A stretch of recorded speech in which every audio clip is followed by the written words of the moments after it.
Hello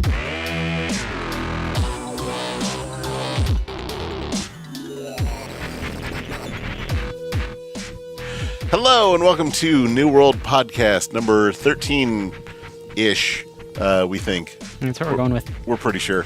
I am Buck Berlin, owner-operator of New World Comics. With us this week is Brad Reed, voice of God. Peace be with you, Buck. Of Nerds to Men fame. Wow, really flubbed that one. And not joining us this week is not Stephanie Cerny. She's nowhere to be found this week. Joining us this week is one of my dearest friends in the world, Sam Perry. Hi there. So, Sam, let's jump right into it. Tell everyone who you are. Well, I am Sam Perry. I am apparently one of Buck's dearest friends, which is good to know. Oh, you didn't know? After all the hours of hot gluing and dangerous things we've done. Well, it's one of those, like, foxhole forged friendships. I mean, for a while with those girls we did. Anyway, yeah, so we've been friends quite a while. We have, yeah. I don't even know how long. Yeah. No, it predates me owning the store, so yeah. Under over 15, I think, ish. That's probably right. Yeah. We'll go there. Everyone's just enthralled. Everyone's like, let's listen in more. The late teenage years, somewhere in that. Yeah. Let's jump into your comics interest and that kind of stuff. Like what initially got you into comics, and then we'll come back and tell everyone the real reason of why you're here. Sure. So I'm probably a little different than most of the guests that you have because I don't really read comics right now. I was really into X-Men when I was a kid, but like a young enough kid that I don't think I understood the nuance of it. I was really into like Wolverine slashy. Yeah, you didn't get the no, they're an allegory for right. Yeah. Right. And then kind of got away from it for a while and didn't get back into it probably until I met you. Yeah. You eventually converted me and got me reading them again. It's a thing I do. It's a skill. Yeah, never am I really like, oh man, you all have to read this. It's the hey, you might like this thing. You really do have a talent for like finding the story that's gonna click with somebody. Yeah, gonna hook you. Yeah, I mean, you latched on to Nightwing pretty hard. Was there something that I recommended, or did you just like his look, or just what was it? I think you pushed me towards Batman. I don't remember exactly which run it was that I first started with, but Nightwing and like the Dick Grayson character in general always kind of clicked with me. I think because even though he's like the first Robin, he always seemed like a perfect middle child to me, and I am a middle child of like a whole bunch of childs. Yeah. Your brothers are fun, to say the least. Well, let's leave that one there. No, but he's like of the kind of chaotic Bat family. He's the mediator and the kind of one that goes between everybody and tries to heal the rifts. And yeah, and in the current Batman run right now, spoiler alert for those that haven't been keeping up on their Batman. Batman had wedding plans. They didn't necessarily go as planned, and Nightwing's there trying to cheer him up. And I actually don't know what's going on currently because I'm pretty far behind. But we'll get you caught up. But it's a really sweet story right now with Nightwing trying to lighten up Batman. As he is initially just there for. So, but let's get into our history, and that'll kind of explain why you're here, and how integral you are to the store, and absolutely our long and sordid history. Yes. But yeah, so we met playing indoor soccer. We did. Yeah. First against each other, and then eventually you're like, "Hey, you wanna come play?" Yeah, because we had the bottom two co-ed teams on the lowest division at a hat trick. Mm-hmm. Back, I guess it's what, Soccer City now, or whatever they're calling it. Yeah, I think so. But it was hat trick at the time. But yeah, we were the like E League or Z League. And we were like the last place two teams. Right, and we were just so outmatched by every other team until like our teams played. I actually distinctly remember the first game that we played because I think it was the first time for both of us that we like actually had a game out of it. It was close. And at the end of it, we were like, that's the most fun we've ever had playing soccer because we didn't get destroyed. Yeah, because after each game, we always invited, like we all just would go out to eat afterwards. And, I want to say it was like a midnight game or something. So we were getting out of there at 1. Yeah. We're like, hey, we're going to go have pancakes. You're like, you guys are going to go eat now? Like, yeah, definitely. We're starving. Like, okay, we'll join. Or no. We you all didn't make it that first game, and then that next season you all joined, and that's when we all started hanging out. Yeah, that sounds right. Yeah, because I inadvertently started flirting with your girlfriend and then one of her friends, and then got ingratiated in your group that way. Yeah, and then was it like a year later, 2 years later? Yeah, at least a year. There were a few seasons in there. Yeah, you were lacking people, and we were like, all right, Buck, you want to come join the team? Yeah, we don't need to talk too much about soccer, as I'm sure that's super boring to everybody. But the the thing about rec soccer is that everybody's always short players, so you're always scrounging. Yeah, but the reason that I bring all that up is, after each game, we would usually come here to the store to hang out. Like we'd go eat, and then after that, we'd come here and just kind of hang out because at the time I had full run of the place, and no one really cared because we didn't really do anything destructive. We just kind of had a nice quiet place to hang out, and that's where we started, having the idea to make an Iron Man suit. Yeah, I think you skipped an important part of that, though. Oh, then go ahead. It might have been the Iron Man 1 premiere. Whoever it was that was doing the Roblox suit for you couldn't make it. Oh, that's right. And you needed somebody skinny. And at the time, I was like super skinny. Yeah, I had Zane in the Roblox suit. Yeah, he couldn't do that. Yeah. Okay, yeah. See that? So you just called me up one day completely randomly and said... Yeah, hey, do you want to see the Iron Man I think movie? you said, how tall are you? Yeah. And I said, I'm like 5'10". And you were like, all right, I need you to come down here and try something on. Oh, yeah. Oh, God, the Roblox suit, which, that first Roblox suit was just a nightmare for everyone in it. Yeah, that thing gave me scoliosis, I'm pretty sure.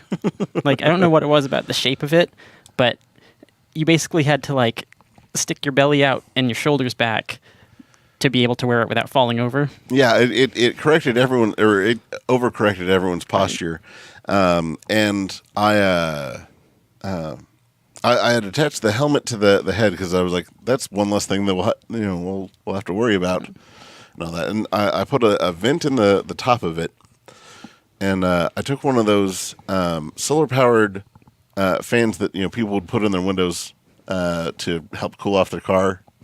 Yeah, I had ripped off the solar part and attached a 9-volt, so there was some sort of fan and airflow that went into the suit, and I don't know how much it helped, but I hear it was awesome while it was on, and you could definitely tell when it wasn't. Yeah, it made nice robot noises, so that was something. Yeah. Oh man. Yeah, I completely forgot about that. That's awesome.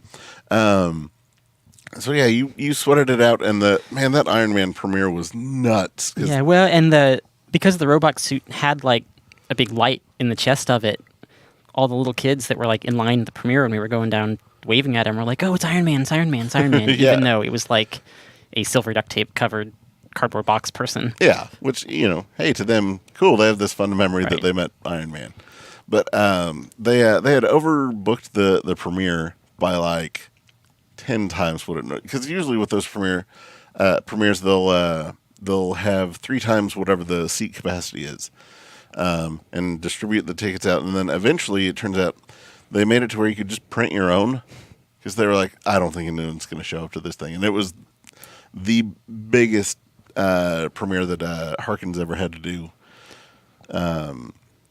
To where like there was a line like down the block and like to the Starbucks downtown. Yeah. It was nuts. And we had to like stash the suit in the theater and put all of our stuff there. And right before the movie started playing, you finally got to be out of the suit, and then had the seat next to me, and you were just radiating heat through half the movie. And I still had on the shoes that went with that were like...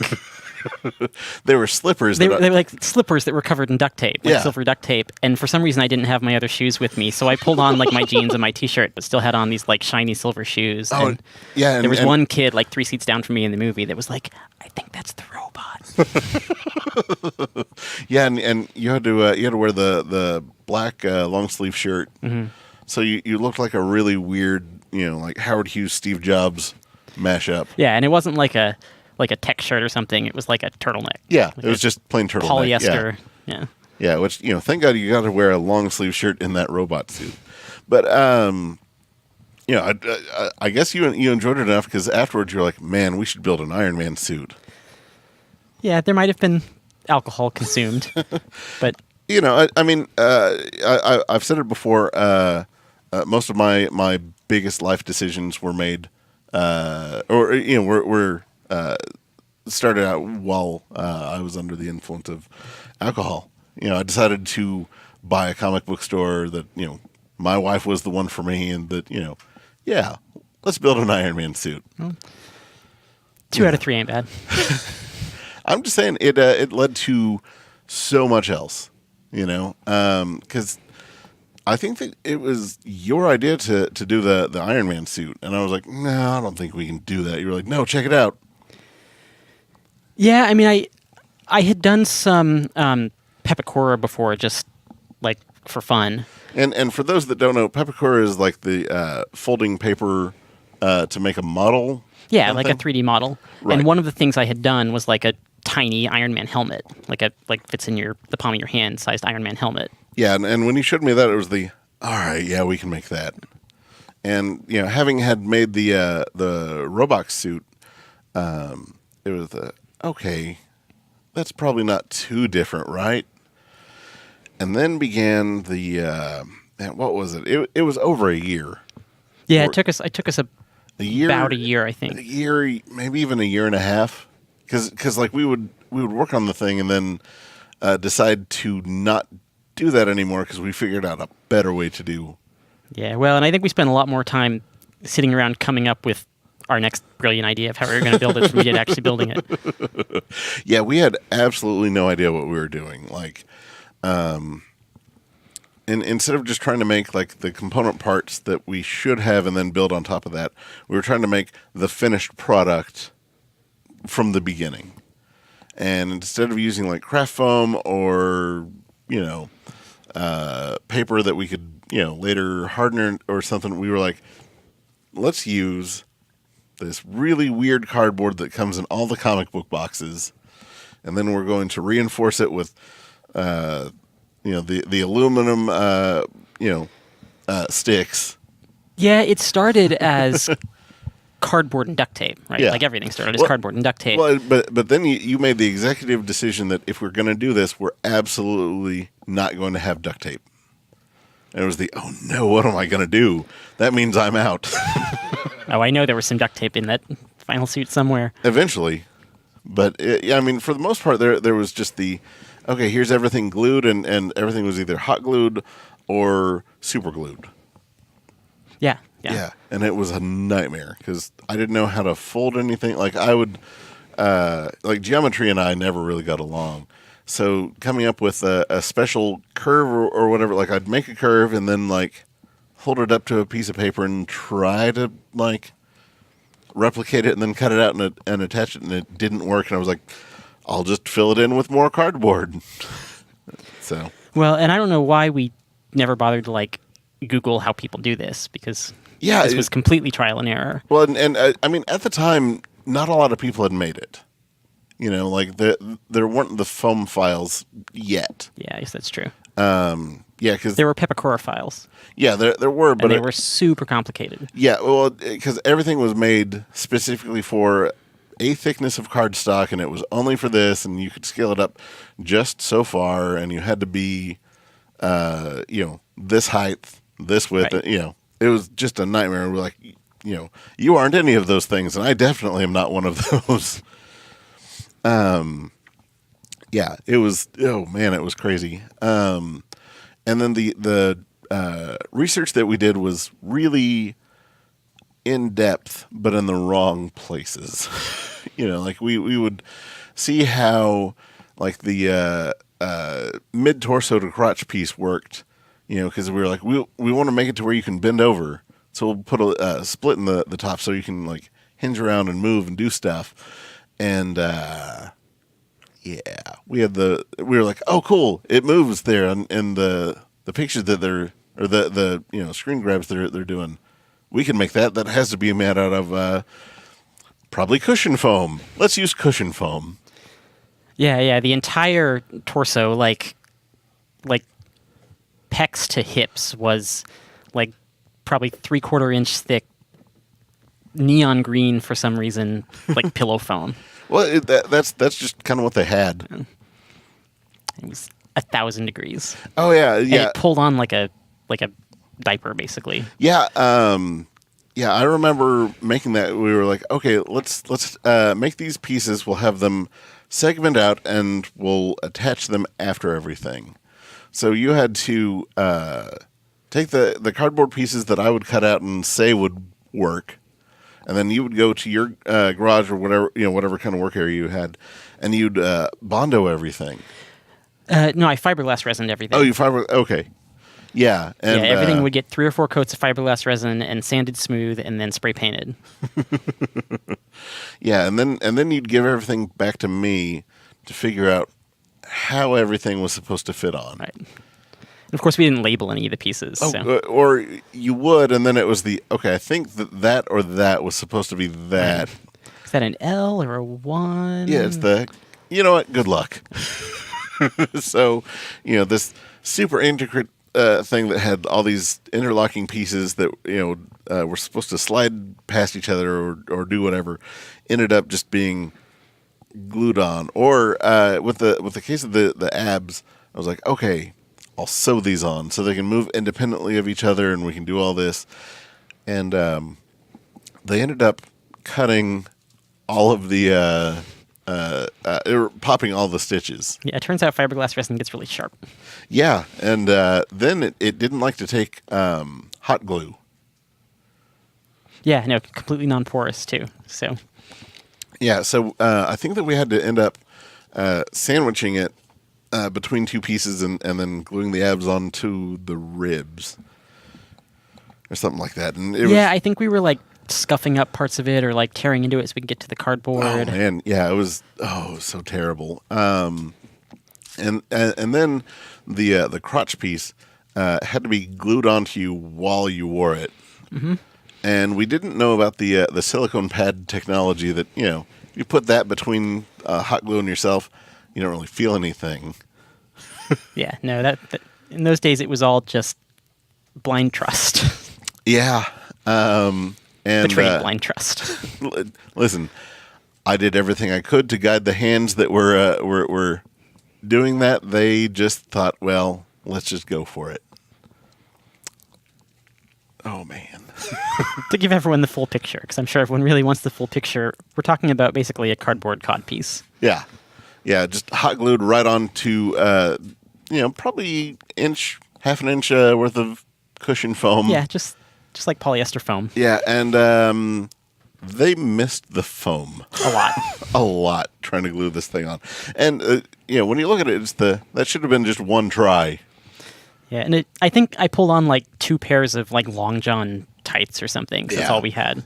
Oh man, it was a mess. Yeah, and I think that was an after soccer night too, because I remember there were a lot of people around for it too, And it was just, why do we have everyone here trying to, like, because everyone's trying to give their 2 cents on Right. how to glue this thing on. Yeah, I mean, that was really, I mean, in those days after our weekly soccer game, we'd all come hang out at the store, and that's when we worked on costumes. Yeah. Yeah. Or, I put in a lot of time up here working on that too, which, kind of led to other costumes. But yeah, for those actually watching the video, this is actually the first helmet right here, which, much like most things here at the store, we end up repurposing and made it the War Machine. So it's been War Machine because it's very crude, if you can see it. Yeah. It's very, very crude. I think if you could take a saw and cut like a cross section of this helmet, you would see the history of all of the different techniques we tried to build that suit out of. Because there's like cardboard and fiberglass and metal mesh and Bondo and spackle and then there's that steel plate that you put on inside the there's like a big steel spring, basically bent piece of metal in there, because at some point in the construction of it, for some reason the bottom of it pinched, and the only way to get it back open was to just force it open with a spring. And you put magnets in the faceplate of it so you could like set it on top, kind of like in the movie, when his visor pops up, which was really ingenious. But over time didn't necessarily work out. Yeah, it worked really well, except every like fourth time you'd open it, a magnet would drop down to the floor. Yeah. Oh god, and the legs were all one piece. So you put in hinges at the knees, but you left this aluminum rod sticking out of the bottom that you just cut. So it was kind of sharp. Yeah, so we were cutting the aluminum rod. Okay, back up a little bit. Yeah. I remember the moment that we thought we were being really brilliant. There's a specific scene in the Iron Man 1 movie where Tony Stark is working on his arm, and he doesn't have any of like the outer armor on yet, and you can see this sort of metal skeleton, and we were like, oh, metal skeleton, we can build that. It's got a hinge right here. It's got... Yeah. And so the base of the arms and legs was basically aluminum flat stock. Yeah. That you drilled through and made hinges out of. Right. Yeah. But I didn't have like a saw that could cut it, so I was cutting it with bolt cutters, which left like a perfect razor sharp edge. Oh, it was so awful. Yeah. Yeah. And the night before Free Comic Book Day, when it premiered, because we were talking up the suit pretty big at the time. We had people coming up and just waiting around for hours, and I didn't realize that you were up till like 4 a.m. Working on it, like finishing it finally. And you rolled in probably about 3, 2 or 3. That's probably about right. We were in this huge rush to get you in, so we put everything on, and then shoes went on last. So you had all that, and then out from the legs were the 2 aluminum rods that stuck into the shoe for whatever reason. But I had to help get the shoe on, and then I had to open up your shoe. You stepped in and just cut the living hell out of my hand. It was just, oh no. Yeah, that thing was a shiv. Yeah. Oh, it was just, it was miserable. And it was one of the first 24-hour sales too, I think. Was it 24 hours? It might have been 24 hours. Yeah, because Free Comic Book Day for a long time has been 24 hours. So for the next day, essentially, I just had this awful open gaping wound. You still have a scar from that? Probably, but with all the other, cuts and stuff, it's hidden. It just blends in now. Yeah. Oh, wait, no, right there. Yep. Yeah, that. Yeah. It used to, run way longer, but yeah. So if anyone ever wants to come and see that scar, The best thing about the metal framework in that suit, though, other than your scar, of course, is that I think after the very first time that I wore it, all of the like elbows and knee joints were metal on metal, right? Just hinged with bolts. Yeah, because we didn't have the forethought to put in washers or anything. No. Yeah. So anytime I'd walk anywhere, specifically the left knee, would just go. Yeah, it was the squeakiest, clunkiest. Yeah. But it was impressive for the first year that you got to wear it, which was probably 10 times, which is kind of a lot really for most costumes. Yeah, it actually, held up really well considering what a hodgepodge it was of building techniques. Yeah. But all things considered, it taught us a lot on the costume making. And then Than Medlem came to us and was like, "Hey, have you guys ever considered, like EVA craft foam?" I was like, "No, what's that?" So he's like, "Hold on." So we went home, like threw together a Batman mask out of it. Like, "Hey, here you go." I was like, "Oh my God, look at this technology. Why did we not know?" Yeah. Than, for people who don't know who he is, has one of the best like homemade Batman suits I've ever seen. Yeah, which I guess we can do the. It's right here. Yeah, we can throw in pictures. Oh, nice. Brad Just magically by putting your hands up in the air. Yeah, like anything you say, you're like, "Hey, here," and then it's up to Brad to go find it. It's pretty amazing. He loves it, isn't that right, Brad? This could be a fun game. What other obscure costumes can we talk about? Now, usually he'll do the, "Hey, listen, do you have the picture of this?" Yeah. If I have to dig too deep, I'm like, all right, Buck, it's your ball now. And then Stephanie pours through Instagram. Yeah. Or for a few of them, I had to go find my old MySpace and Oh wow! like reactivate it and steal some pictures from that. That's terrible. Yeah, but Anything man, for the show, right? yeah, I changed my top 4, top 5. Like that was fun.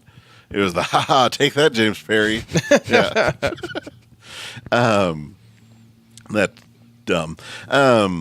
But yeah, so whenever we would work on the next sets of suits, it was okay, so let's make patterns and let's do this. And we the next thing that we were like, yeah, let's work on that costume. You were like, Nightwing. We're like, oh, that doesn't take any armor. Well, I gave it some armor though. It had a little armor. It did, but we were like, yeah, let's do another armored suit. We were like, oh, well, I guess Nightwing doesn't really have armor like Iron Man. Yeah. I was way behind you in the craft foam though, and so I didn't want to get shown up by making really bad things out of craft foam, and so I went in some other directions. Well, yeah, and I mean, honestly, I was looking at some of the stuff that I made for Batman Day, and there's a lot that, man, what was I thinking on some of that stuff? And there's some that's I'm not going to top that for years. So it's real interesting to see, like what's held up and what hasn't. Like the group mask is the first one is one of the coolest things I've made, the Doomsday. But there's a lot of stuff from that era that's oh man, that's terrible. But Well, in your defense, you were making a lot of costumes at a time. still am. I don't want to, but it happens. But yeah, so eventually over time, the Iron Man suit failed. Like we just couldn't fix it. Like we had replaced a few pieces here and there. Like we couldn't find the gloves, so the gloves got replaced. Oh god, I forgot about those gloves. The first gloves were segments of like right angle aluminum stock that no, it was square stock, so it's like 3-sided rectangular. It's like an elongated staple. Yeah, exactly. Yeah.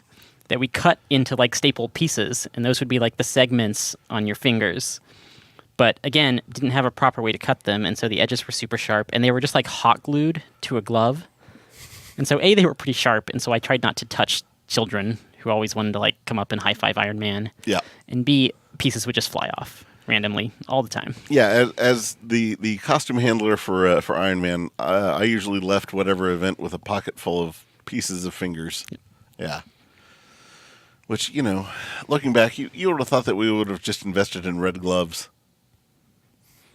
Yeah. In hindsight, that thing was really hazardous. Yeah, we had the best intentions. Wearing it, you couldn't see anything below like your nose level. And little kids in particular, because that's mostly what we were doing then was like movie premieres and... Mm-hmm. Yeah, it's before we did much of the charity stuff. Yeah.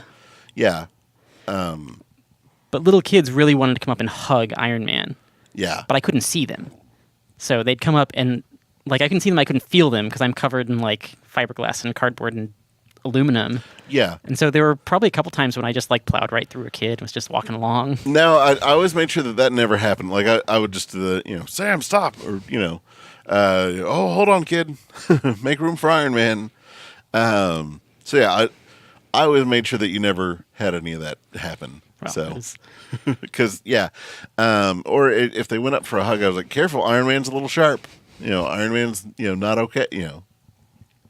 That's not a huggable costume. I actually remember the first time that we made a full Iron Man suit out of foam was actually the first place I wore it was to, was it the Children's Hospital? Yeah, and so it took us a year and a half for the first costume. The next time that I made the Iron Man costume, 3 days, start to finish. Yeah. Like painted, ready to go. Yeah. We were in costume making tradition finishing the spray paint the night before. Well, it's because we were waiting for it to not rain. Yeah. And then the day of the event, it was it's lightly sprinkling, so here's the best time to spray paint. Right. Yeah. You stunk of spray paint, but everything's dry and everything looks good. So yeah, and I was having to go away from the kids and take breaks and get the helmet off and get some fresh air. But I distinctly remember being able to actually walk in it and run in it. And yeah, I think for some reason somebody was blowing bubbles or something, and the kids thought it was really funny that Iron Man chased the bubbles, which I never could have done in the old suit.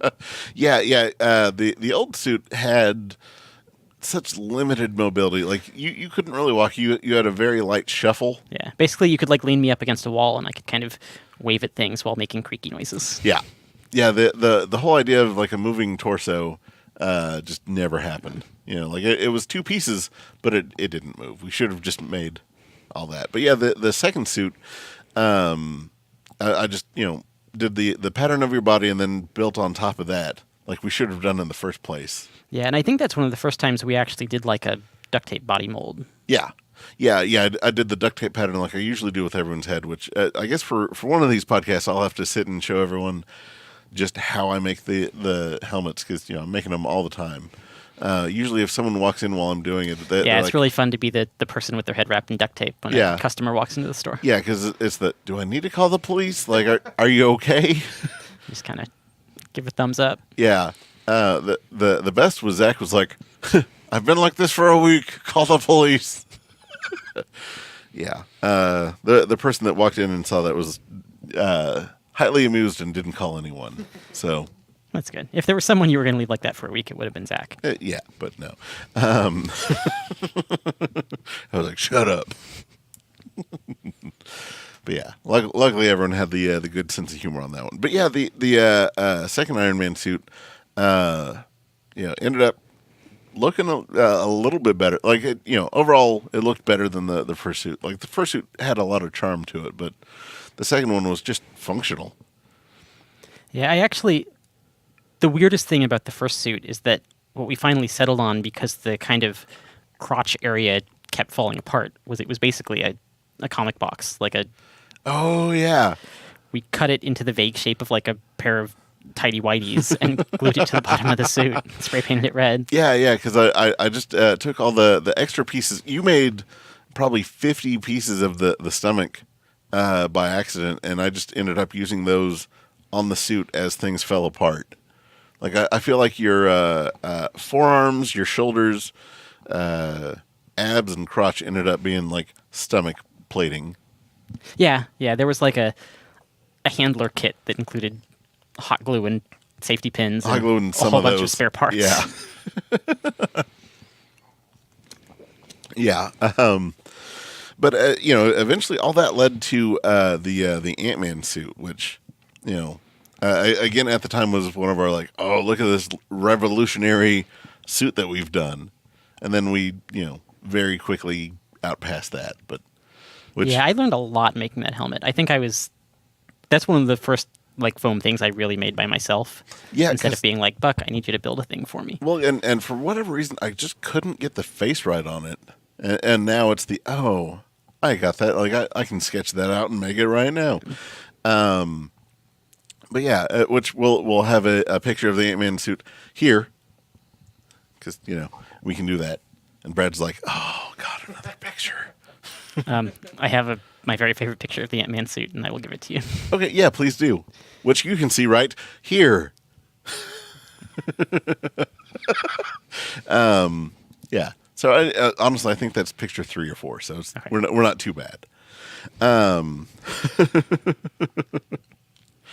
But yeah, we did. I think the giveaway at. Oh man, who was it? The Feed the Children with the Ant-Man suit. That was the Oh first yeah, time at the ballpark. And then you got to wear it for Free Comic Book Day, and then I think that's when you left for Canada. It got a few more uses out of that. I think it had a couple superhero schools in it. Did you? Okay, good. Yeah, and then you up and left for Canada. I did. You jerk. But yeah, so I of course didn't want you to leave for Canada. So you want to regale our listeners with some of the things that I tried to use you to get you to stay. Your main tactic was telling me that Canada was full of bears and quicksand. And you thought that I was just full of it. Probably my second week there, I was in a car with one of my new coworkers, and we almost hit a bear. Yep. Yeah. Turns out Canada, if you Google it, does in fact have both bears and quicksand. It does. I've never seen quicksand, but I've seen a lot of bears. Well, here's the thing. You don't really necessarily see quicksand. Like, you could see sand and not realize that it's quicksand, Sam. It's dangerous stuff. That's how they get you. Yes, but since I went to Canada, every time I see like a picture of a bear or a teddy bear or anything, I stand next to it and look afraid and send back a picture. Go, oh no, it's another one. Yeah, it's real good. But so yeah, and since then you've well, I guess right before then you became vegan, and I wanted to ask all about the bags of milk because that's the weirdest thing in the world for me. So I have never consumed milk from a bag because I'm a vegan. Yeah. But as explained to me by the other Canadians, the milk stays fresher that way. What? So it comes in like 3 liters, which is 3/4 of a gallon, give or take. We have liters here, Sam. But they're liter bags, is my point. So you buy a package that has 3-liter bags So in it's it. like a 1 liter bottle and then like a 2 liter bottle put together? I'll shut up now. Thank you. The point being, you only open 1 liter at a time, and so it stays fresher because they're like sealed bags. Interesting. It also uses way less plastic because it's just like a plastic bag, and you just snip the corner off. And then everybody has like a milk bag pitcher that they keep in their fridge. They have a milk bag pitcher? Yeah, it's just like a plastic pitcher.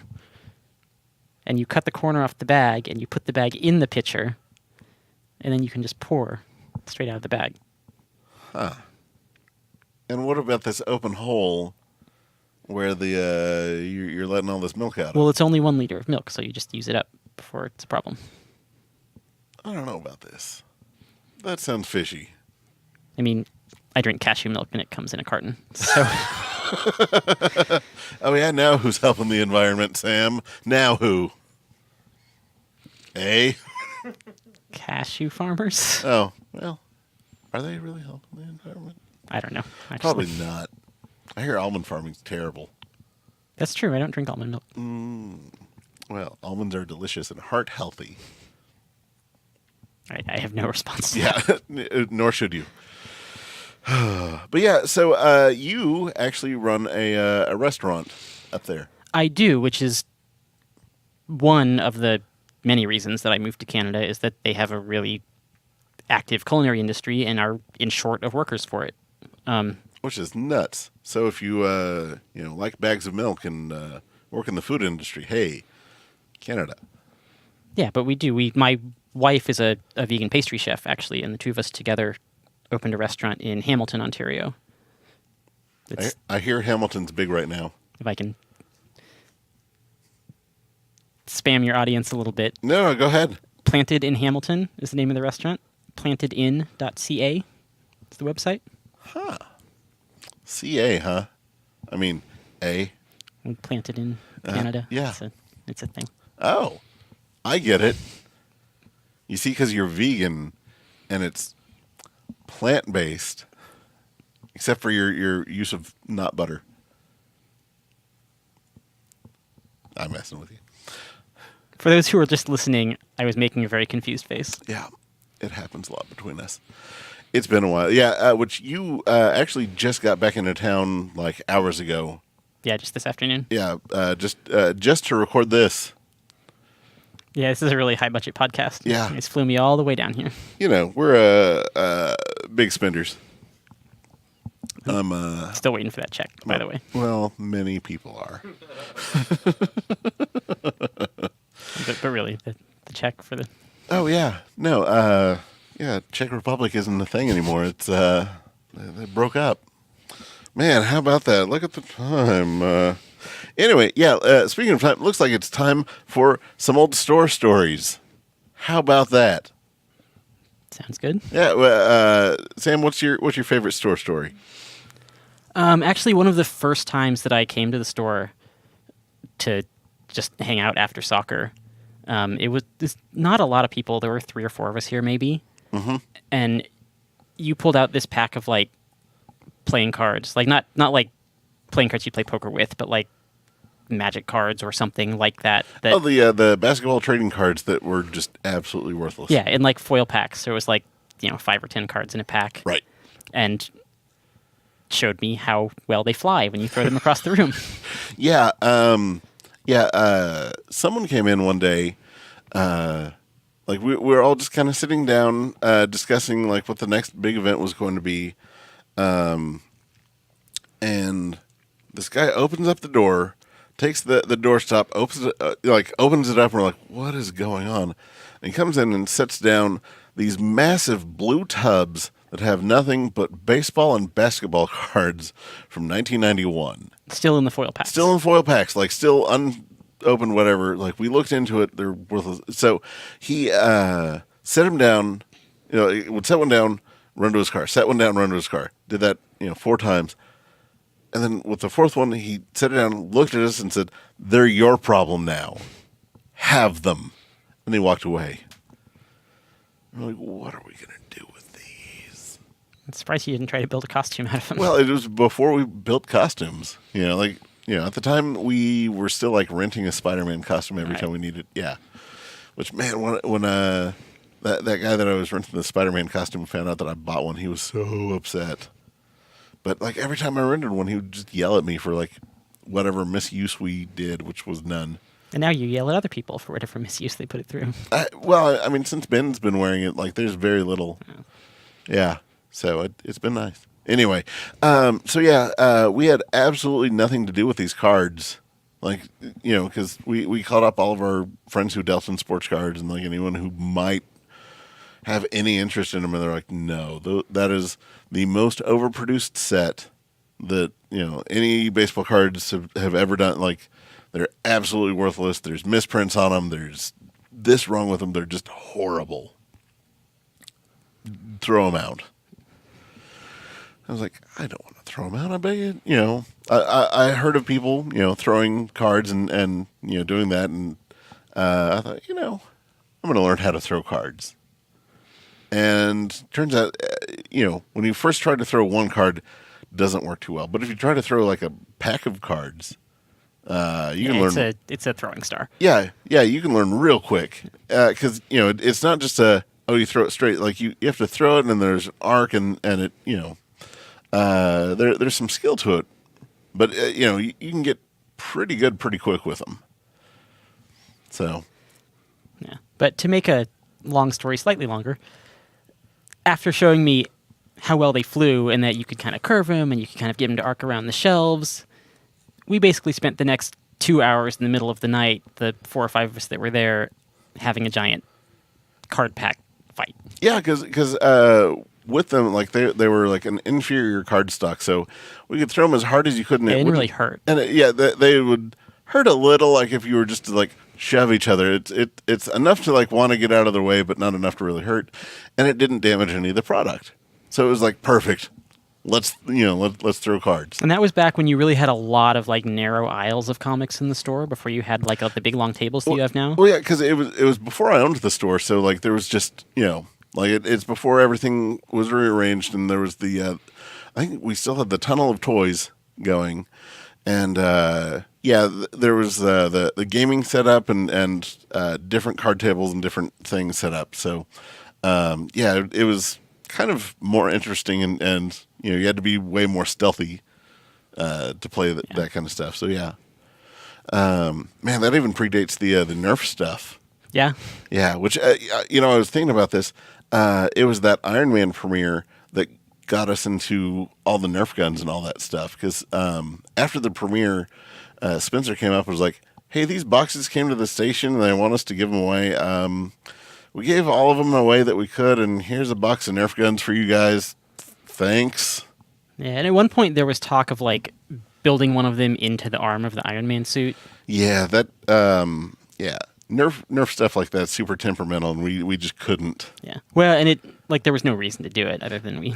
Yeah, we were like, wanted to it'll play look with cool, it, but so. yeah, like if we were to go into public and like do a charity thing, you don't like pull out a missile and shoot a kid or anything. Yeah, like you don't do that. So, I think we're going to end this on an Alpha Flight game. So, Sam, now that you're a Canadian citizen, I'm going to throw out some names of Alpha Flight characters, and you are going to try to tell me what their powers are. Okay, I'm going to do very badly at this. But I'm ready. I'm excited. Let's go. Okay. So we'll start off with Guardian.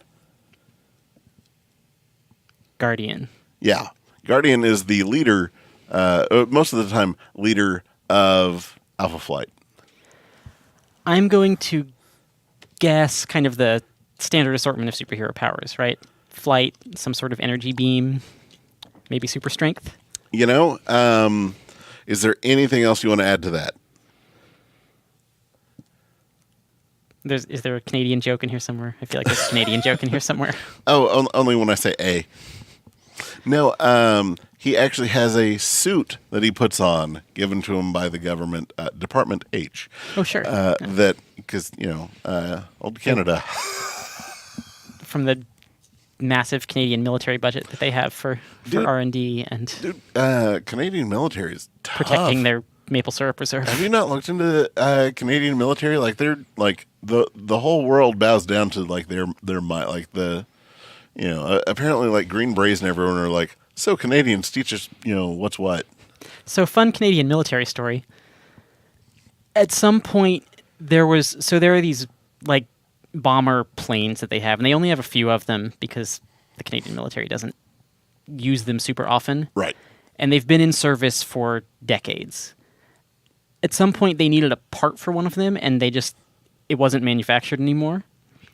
So they found one in a Canadian military history museum. Yanked it out of the sample, put it into the active duty plane, still flying around. That's amazing. Yeah.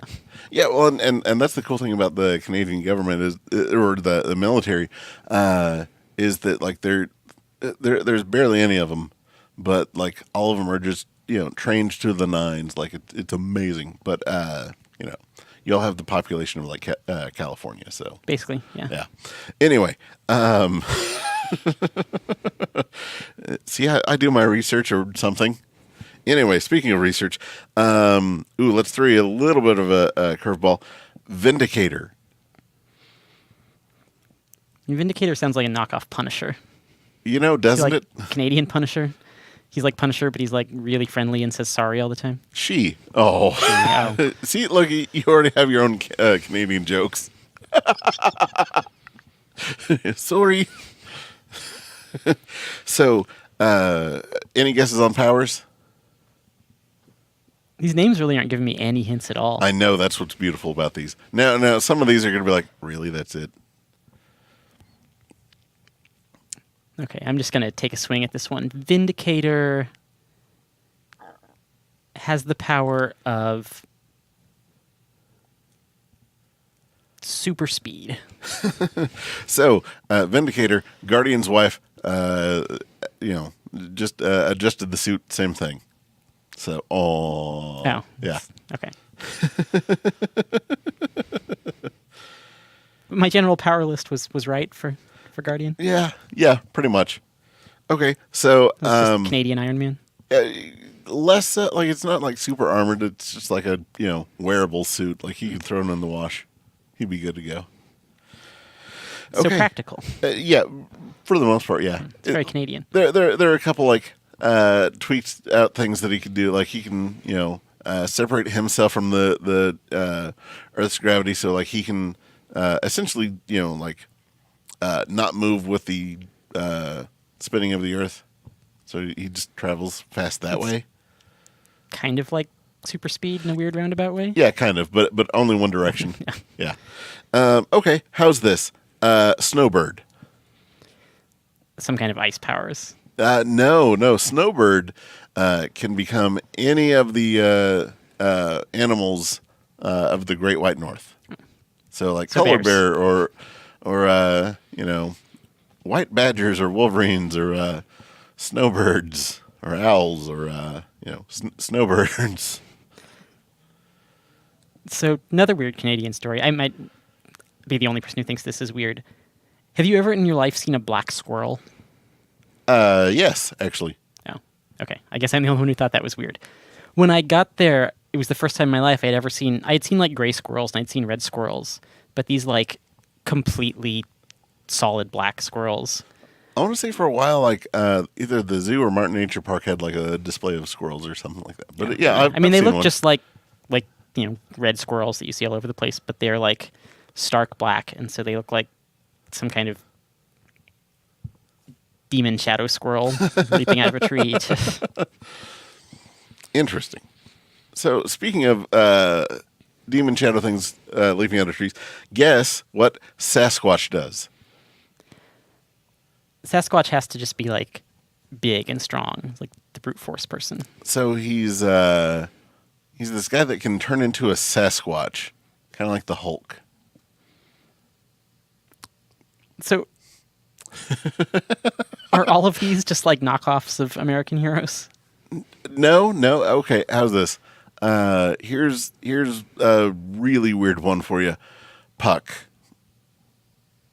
Like the Shakespearean character?